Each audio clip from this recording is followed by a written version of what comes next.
Bom, de domingo até esta manhã foram registrados 58 milímetros de chuva. Nesse mês, setembro, já choveu 240 milímetros, 20% a mais daquilo que é esperado para setembro. E a chuva segue até quinta-feira e de hoje até a madrugada de terça ainda há riscos de temporais. Veja então os detalhes na previsão. E a chuva continua nesta terça-feira em Passo Fundo e região, mínima de 17 graus e máxima que chega a 23. Na quarta-feira, previsão de tempo encoberto com chuva ao longo do dia, mínima de 16 graus e a máxima não passa de 19. Bom, o linchamento é a tentativa ou assassinato causado a alguém que tenha cometido um erro grave, muitas vezes cruel, perante a sociedade. Um ato muitas vezes motivado pelo ódio coletivo. E o que será que a filosofia tem a dizer sobre esse tema tão polêmico que é o linchamento? Bom, mais um debate vai acontecer na instituição. Esse é hoje à noite. E para falar um pouquinho mais sobre o assunto, nós convidamos o coordenador do curso de Filosofia da UPF, professor Altair Fávero, sempre muito bem-vindo ao UPF TV e sempre com temas polêmicos, não é mesmo, professor? Muito obrigado. Muito obrigado pelo espaço para a gente poder divulgar o nosso trabalho. Bom, é importante colocar, em primeiro lugar, professor, que o curso de Filosofia já há um tempo vem filosofado sobre alguns temas bem atuais e bem polêmicos. Uma iniciativa que tem dado um retorno muito bacana. De fato, já são mais de 3 anos que a gente vem promovendo esse evento, que está se tornando cada vez mais procurado em função da polêmica que a gente sempre encontra para discutir sobre essa temática. O que a filosofia tem a dizer sobre? Hoje, linchamento, que complexo falar sobre esse assunto, não é, professor? Sem dúvida, a gente tem assistido pela televisão, acompanhado pelos meios de comunicação, diversos acontecimentos que têm acontecido no Brasil, ou mesmo fora do Brasil, e penso que a filosofia não pode se furtar a esse compromisso de refletir sobre isso, né?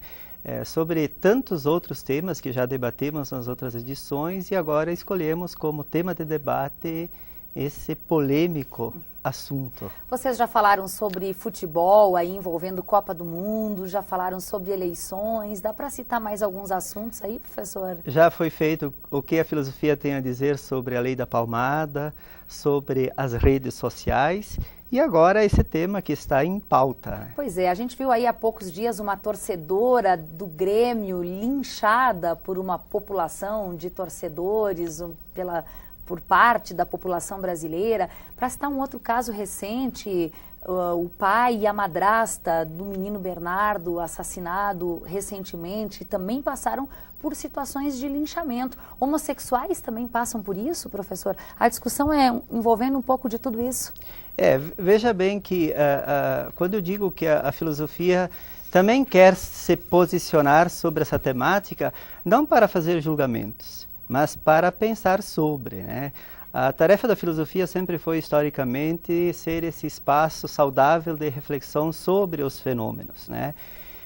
Quando nós temos o acontecimento do linchamento, significa muitas vezes que as pessoas simplesmente agem na base da emoção, na base do julgamento instantâneo. Justiças com as próprias mãos, como comumente se menciona. Me parece que essa é uma atitude pouco racional. Tanto é que as pessoas que se envolvem nesse tipo de situação, posteriormente, quando são levados a refletir sobre o que fizeram, a grande maioria se arrepende do que aconteceu, né? É uma atitude muito mais baseada na emoção do que na razão. E aí, normalmente, o resultado não é bom. Exatamente, exatamente. E a filosofia tem tido essa prática de buscar investigar o fenômeno a partir de um processo de reflexão, né?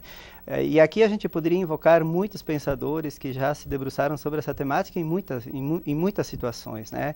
Apenas para ilustrar um exemplo, a grande pensadora do século XX, Hannah Arendt, ela faz um belíssimo trabalho sobre o conceito de banalidade do mal.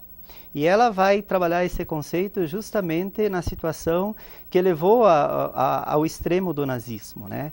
Então, quando ela acompanha o julgamento de Eichmann em Jerusalém, e ela escreve toda uma obra que lhe causou muitas inimizades por causa disso, ela justamente vai trazer essa problemática, né? O que fez Eichmann a cometer aqueles crimes bárbaros foi simplesmente a ausência de um espaço para refletir sobre o que ele estava fazendo. E aí ela introduz, por exemplo, o conceito de banalidade do mal.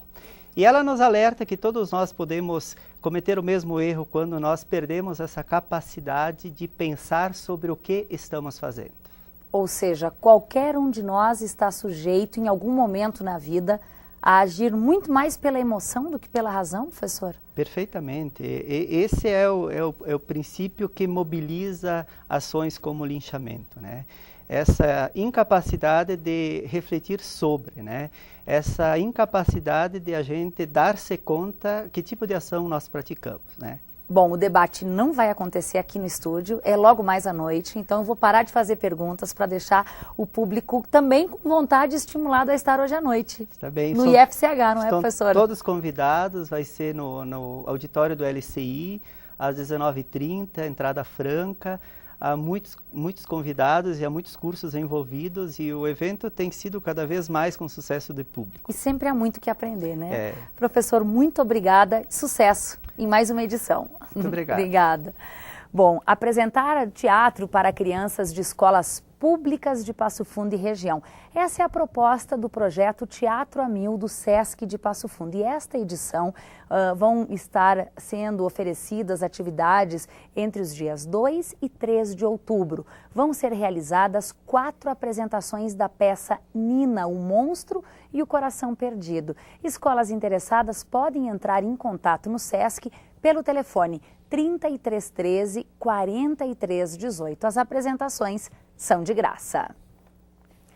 A equipe de vôlei UPF BS Bills enfrentou no último domingo o time de Bento Gonçalves pelo Campeonato Gaúcho de Voleibol Feminino. O grupo venceu a partida por 3-2.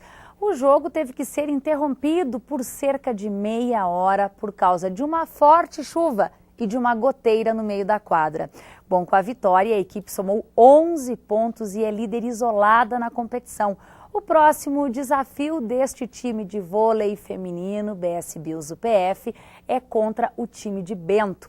O jogo vai ser aqui em Passo Fundo e acontece no feriado de 15 de novembro. Até lá, os treinos vão ser intensificados e novos reforços serão buscados. Ainda sobre esporte, agora a gente fala de uma novidade. O downhill é um esporte da modalidade do bicicross, especializado em descida de montanhas e em terrenos íngremes. Nasceu na década de 70, na Califórnia, chegou ao Brasil nos anos 80 e a partir dos anos 90 começou a ganhar espaço. Aqui em Passo Fundo tem um grupo que há 8 anos participa de competições. Nossa equipe mostra agora um pouquinho do treino deste esporte. Veja então a reportagem de Raquel Tramontini e Clayton Abreu.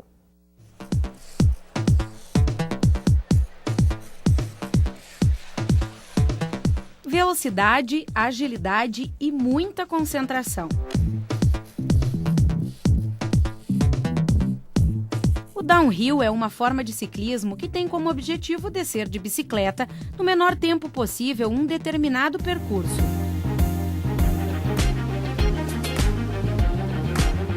Para praticar é preciso ter muita técnica em descidas, saltos e pisos irregulares. A prova é cheia de obstáculos. Essa prática dentro do mountain bike, dá para dizer que é a prática mais radical, né? Então, o esporte ele consiste em descer montanhas, né? Aqui em Passo Fundo, infelizmente, a gente não tem uma montanha apropriada, né? Aproveitamos aqui o parque para fazer uma pista um pouco curta, com trilhas em meio ao mato, com rampas artificiais e muita pedra natural, raiz, né? O downhill é uma modalidade do mountain bike que nasceu na Califórnia na década de 70. No Brasil, o esporte chegou 10 anos depois. Não pode ter medo, né? A gente treina bastante, aí no centro descemos escadas, pulamos, ficamos andando sempre, porque tem que ter preparo, né? Porque não pode ficar fraco. Mas consiste também em uma bike boa, né? Suspensão boa, freios, todo o equipamento. Tanto a bike como o piloto um complementa o outro. O grupo de Passo Fundo tem vários atletas premiados em competições importantes. Um esporte como esse aqui, né? Consiste na cidade, descer escadas e tudo. E é muito cansativo porque tinha até uma parte de subida. Aí é muito cansado, dor nas pernas e tudo, mas daí consegui a vitória e fiquei feliz com isso. Por falta, né? Então, nessas montanhas, o nosso treino fica concentrado nessas pistas curtas, onde a gente faz várias linhas com dificuldades um pouco mais altas, né?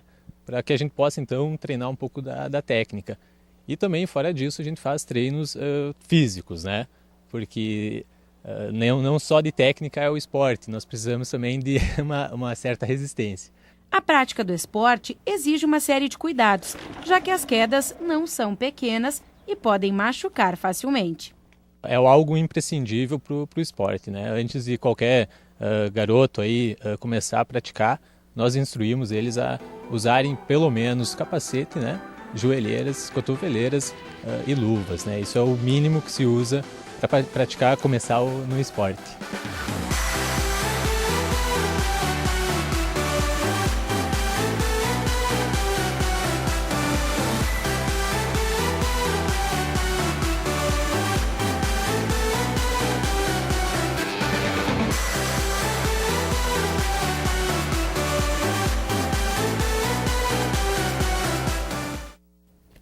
E o fim de semana foi de adrenalina em Passo Fundo. A UPF recebeu a 6ª etapa do Campeonato Gaúcho e a primeira etapa da Copa UPF Rally Regularidade.